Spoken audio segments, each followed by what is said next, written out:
तो नाभि की प्रॉब्लम थी, आईबीएस बताया गया था। आईबीएस आपने बताया और किसी ने नहीं बताया। अब आईबीएस में आपको कितना आराम है विगत एक महीने में? रिलीफ है, बहुत अच्छा रिलीफ है। लगभग परसेंटेज के हिसाब से अगर अपन देखें, लगभग 70%। महीने भर में 70% अगर रिलीफ है तो मोर देन एनफ है। लेकिन अब ये समझना जरूरी है कि ये जो रिलीफ आपको लग रहा है, इस रिलीफ में सबसे ज्यादा भूमिका आपको किस चीज की महसूस हो रही है? जो आपको बताया गया था उसमें आपने क्या क्या किया है? आपने मुझे एक तो ये बताया था ऑयल पुलिंग का। हाँ। वो मैं रेगुलर मॉर्निंग में तो 100% 10 मिनट तक करता हूँ। इवनिंग में कभी कभी वो मिस हो जाता है। अच्छा, ठीक है। सबसे पहले दूसरा ये कि आपने मुझे बताया कि फ्रूट पर ज़्यादा अपना कंसंट्रेट करो, अपना अनाज कम खाना है। अनाज कम खाना है, बिल्कुल। तो मॉर्निंग में मैं 8 साढ़े 8 बजे लगभग 300-400 ग्राम जितना फ्रूट होता है वो खा लेता हूँ। दोपहर को मैं 2 चपाती और सब्जी खाता था। और शाम को मैं जो वेजिटेबल खिचड़ी आपने बताई वही रेगुलर खाता था। 1-2 दिन जरूर मैंने रोटी खाई नहीं, मन पूरे महीने भर में वेजिटेबल खिचड़ी पी रहा हूँ। ठीक है। अब बेसिकली देखो, आईबीएस का मतलब होता है इरिटेबल बाउल सिंड्रोम। जी। इरिटेबल बाउल सिंड्रोम एक फंक्शनल डिसऑर्डर है, ये मैंने कई जगह बोला है, कई बार बोला है। इसमें आप टेस्ट कराओगे, टेस्ट में 99% चांसेस हैं कि लगभग जैसे एंडोस्कोपी, सोनोग्राफी, कोलोनोस्कोपी, इनमें कुछ नहीं आएगा। हाँ, वो कुछ नहीं आया था, मैं करा चुका था। बिल्कुल। फिर परेशानी क्या रहती है? परेशानी पेट भारी रहता है, पेट साफ नहीं हो रहा, या बार बार मोशन जाना पड़ रहा है। आईबीएस 3 टाइप का होता है, हाँ, वो सी, डी और एम। एम। अब पेट पर ही हमेशा फोकस रहे, बाकी और हम कुछ सोच ही नहीं पाए, तो फिर जीवन कैसे चले? क्योंकि काम तो बेसिकली सारे ही करने हैं। और पेट से फोकस हट जाए, इसके लिए जरूरी होता है कि पेट में भारीपन नहीं रहे, पेट अच्छे से साफ होता रहे, कमजोरी नहीं आए शरीर को। क्योंकि सामान्य तौर पर जिसको पेट हम कहते हैं वो पाचन तंत्र है। पाचन तंत्र अगर मजबूत रहेगा तो बाकी सारे शरीर की सुरक्षा करने का जिम्मा उसके ऊपर रहेगा। और अगर वो खुद ही कमजोर हो जाए तो फिर बाल भी झड़ेंगे, आंखें भी खराब हो जाएंगी, त्वचा भी खराब हो जाएगी और मन भी खराब रहेगा। दिमाग हमेशा ऐसा रहेगा विचलित सा, मन नहीं लगेगा एक जगह, परेशान रहेंगे, यहां से वहां, वहां से यहां भटकते फिरो, किसी की बात सुहाएगी नहीं, अपनी भी बात किसी को कहने का मन भी नहीं करेगा, क्या ही कहोगे, क्या समझता कोई है नहीं, इस टाइप का नेचर होना चालू हो जाता है। हाँ। अब इस समस्या में अगर लगभग 21 दिन या 30 दिन अपने हुए हैं और 30 दिन में 70% आराम है, तो मेरे हिसाब से ये मान लीजिए मोर देन एक्सपेक्टेशन। मेरे हिसाब से तो मुझे आईबीएस के केस में इतना एक्सपेक्टेड नहीं होता हूं मैं कि महीने भर में अपन 70-75% टारगेट नहीं, मैं इससे क्या एक्चुअली बहुत ज़्यादा परेशान था। एक्चुअली आपको बताऊँ, क्यों कई दिन तक या तो फ्रेश नहीं होना बिल्कुल, फिर हो सकता है लूज मोशन हो जाना। उससे क्या है, नहीं तो कोई अपना रूटीन बन पाता। क्यों रात को 3 बजे उठ के या तो फ्रेश होने जाना पड़ रहा, हो सकता है 2 दिन तक हम फ्रेश होने नहीं जा रहे, सुबह ऑफिस जाना है। तो उस टाइम पे भी फ्रेश नहीं हो रहे, तो फिर दिन भर भी वहाँ फिर भारी भारीपन ही रहता है पूरा। बिल्कुल बिल्कुल बिल्कुल। आईबीएस में बेसिकली सबसे ज्यादा जो ध्यान रखना पड़ता है वो सिर्फ इतना सा कि आपका आहार का क्रम जो है वो वैसा हो जैसा आपका पाचन तंत्र सहन कर पाए। जी। अगर सिर्फ इतनी सी बात समझ ली जाए कि आप सिर्फ वही खाओ जो आपका पाचन तंत्र सहन कर सकता है, तो आईबीएस में ऐसे आराम हो जाए। लेकिन आईबीएस में भी लोग क्या सोचते हैं कि कोई चूरन मिल जाए उससे आराम हो जाए। नहीं, चूरन और ये तो मैं बहुत ट्राई कर चुका। हाँ। मैंने आपका वीडियो एक्चुअली यूट्यूब पे ही देखा। हाँ। मेरी मैडम ने देखा था, मैंने भी नहीं देखा। वो ज्यादा तो उन्होंने मुझे बताया कि डॉक्टर साहब हैं, तो लास्ट टाइम में मैडम भी आई थी मेरे साथ। आपको हाँ, बिल्कुल बिल्कुल।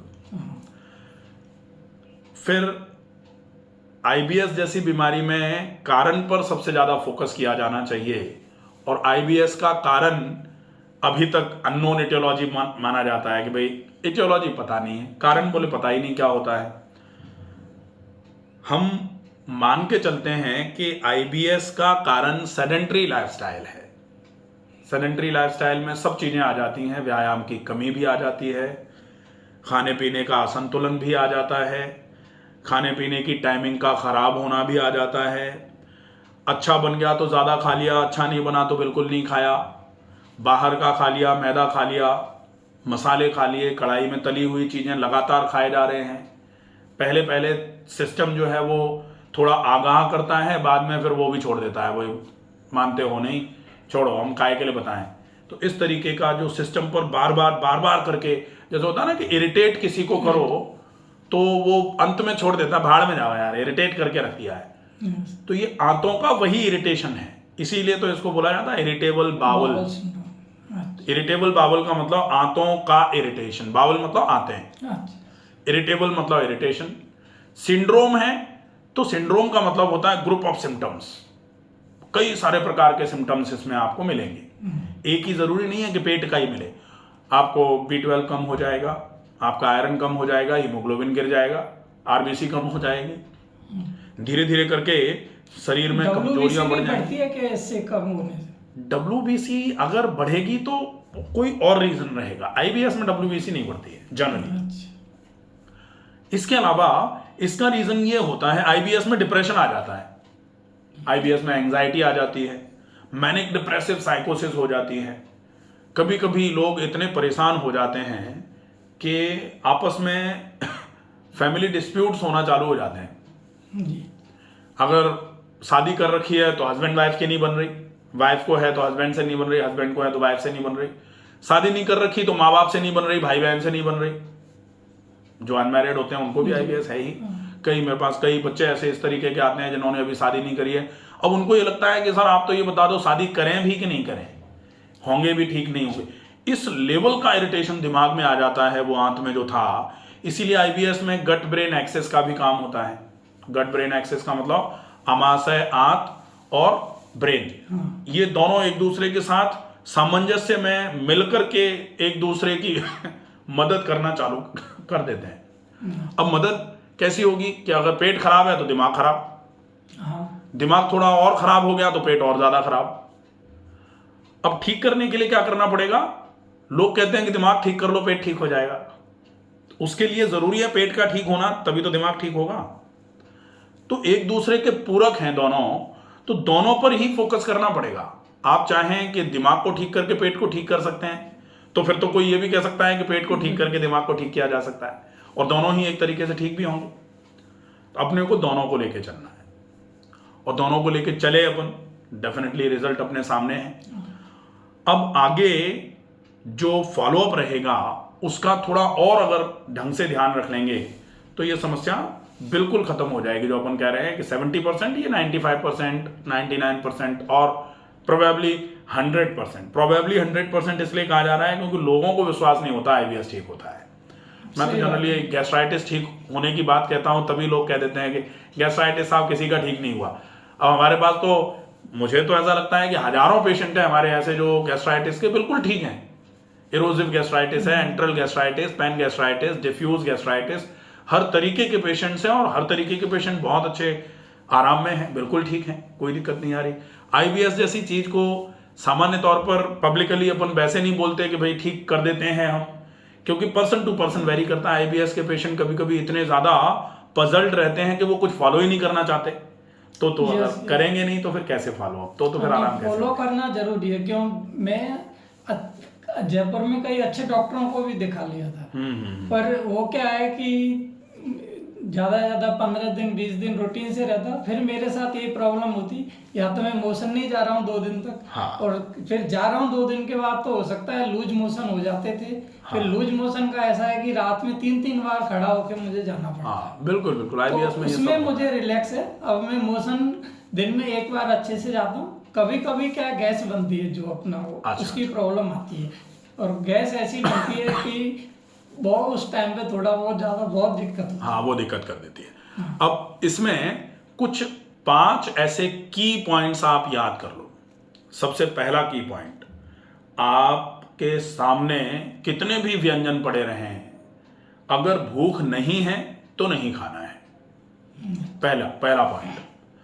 अगर हमने भूख नहीं है और सामने कुछ अच्छा आ गया और उसकी वजह से खा लिया, निश्चित ही इसमें प्रॉब्लम हो जाएगी। और कहा भी जाता है अजीर्णे भैषजम वारी, और अजीर्ण की अवस्था में जो जल है वो तो भैषज का काम करता है, और अजीर्णे व्यंजनम विषम, अजीर्ण के समय में व्यंजन का पान खाना, व्यंजन का उपयोग करना, वो विषम के समान, मतलब विष के समान है।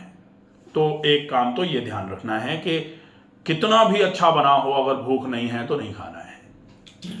दूसरा पॉइंट कि आप कितने भी भूखे हो, खाना तसल्ली में ही खाना है।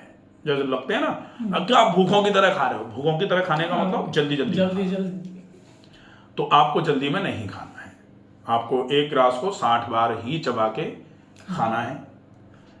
तीसरा, आप दिन भर में कम से कम 10 गिलास पानी पिएंगे। हाँ, पानी में बढ़िया रहेगा। चौथा आता है आपका व्यायाम। तो व्यायाम में सवेरे कम से कम 1-1.25 घंटे का टाइम, और शाम को कम से कम 40 मिनट का टाइम व्यायाम को जरूर देना है। तो पूरे दिन के 24 घंटे में 2 घंटे का टाइम व्यायाम के लिए निकालना है। अब लोग ये कहते हैं कि व्यायाम के लिए इतना टाइम निकालेंगे तो बाकी टाइम क्या करेंगे, बाकी समय कहाँ बचेगा चीज़ों को करने का। तो भाई IBS छोटी मोटी बीमारी नहीं है, बीमारी को ट्रीट करना है तो थोड़ा टाइम निकालना पड़ेगा। और 5वें नंबर की बात जो है वो है स्ट्रेस मैनेजमेंट। तो तनाव को मैनेज करके रखना बहुत आवश्यक है, और तनाव को मैनेज करके रखने के लिए भी व्यायाम पर ही फोकस करना है। तनाव को मैनेज करके रखने के लिए कोई और चीज फॉलो अप पर लेने की जरूरत नहीं है। आप अच्छा खाना खाओ, रेगुलर व्यायाम करो, तनाव अपने आप ही धीरे धीरे करके कम हो जाएगा। और मान लो तनाव का कोई विशेष कारण है, तो बिना उस कारण के तो वैसे भी तनाव खत्म नहीं होना, तो फिर तनाव लेके मतलब भी क्या निकल रहा है। सही बात। हाँ, तो अपने को इन 5 चीजों पर विशेष फोकस करना है। अब बात आती है खाने में क्या खाया जाएगा। ये तो बेसिक की पॉइंट्स थे। अब व्हाट अबाउट फूड। तो फूड चार्ट जो है वो कुछ इस तरीके का होगा, जैसे अभी आपको फलों पर फोकस करने को बोला था, तो अभी 1 महीने और फलों पर फोकस करना है। 1 महीने ज्यादा से ज्यादा फलों का उपयोग करना है। अब अपन ये कर सकते हैं कि फल की क्वांटिटी थोड़ी बढ़ा सकते हैं, क्योंकि अब अपन चाह रहे हैं कि थोड़ा सा वजन बढ़ना चालू हो जाए। लेकिन एट द सेम टाइम ये ध्यान रखना पड़ेगा कि अगर गैस बन रही है, इसका मतलब अपच अभी भी है। और अगर अपच अभी भी है तो उस अपच को ठीक किए बिना हम ज्यादा क्वांटिटी के फल भी खाएंगे तो पचेंगे नहीं। अब अपच कैसे ठीक होगी, खाने का पचना कैसे ठीक होगा, उसके लिए जरूरी है कि व्यायाम की थोड़ी सी टाइमिंग बढ़ा दो। जैसे जैसे व्यायाम बढ़ाओगे, शरीर में ऊर्जा की खपत होगी, तो शरीर में ऊर्जा की डिमांड बढ़ेगी, और फिर जो खाना हमने खाया हुआ है उसके पाचन की दर सही होना चालू हो जाएगी, खाना पचना चालू होगा, तो भूख भी बढ़ेगी। और फिर आप क्वांटिटी फलों की बढ़ा दो ताकि वजन धीरे धीरे करके बढ़ना चालू हो जाए। दोपहर के समय रोटी ज्वार की रोटी का उपयोग कर लो। अभी तो मैं जो दोपहर को रोटी खा रहा था वो रागी की खा रहा था। ज्वार का आटा मुझे थोड़ा मिला नहीं और थोड़ा वो भी नहीं लगा। अच्छा। तो रागी की रोटी खा रहा था। रागी की रोटी चलेगी, रागी में कोई इशू नहीं है, रागी आराम से चलेगा। रागी चलेगी, जई जो होती है ना वो चलेगी, वो भी चलेगा, और ज्वार चलेगा। बढ़िया है। बाजरा थोड़ा सा भारी होता है, बाकी ज्वार बाजरा मिला के खाया जा सकता है, वो चल जाएगा। लेकिन ज्वार बाजरा मिला करके ज्यादा मात्रा में सब्जी के साथ बहुत चबा के खाया जाए दोपहर में। और नाश्ता जो है उसमें वेजिटेबल खिचड़ी, नाश्ते के पहले फ्रूट्स, ठीक है। तो नाश्ते के पहले फल, फिर नाश्ते में वेजिटेबल खिचड़ी, फिर रोटी, फिर फल, फिर एक बार और फल, और फिर शाम को वेजिटेबल खिचड़ी। ये खाने का रूटीन अपना अब अपने को रखना है। और फिर इसके साथ में ये ध्यान रखना है कि पानी खाने के तुरंत पहले और तुरंत बाद नहीं पिया जाएगा। हाँ, वो मैं नहीं पी रहा। बाकी पूरे दिन में कम से कम 10 गिलास के आसपास पानी पीना ज़रूरी है, इसका ध्यान रखा जाएगा। और 2 से 3 बार नाक में गाय का घी डाला जाएगा, ये बहुत ज़रूरी है।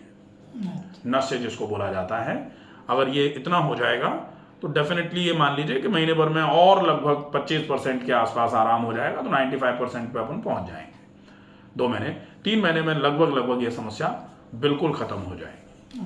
ठीक है, और कोई चीज़ समझ में नहीं आ रही हो? नहीं, और तो सब सब बढ़िया है।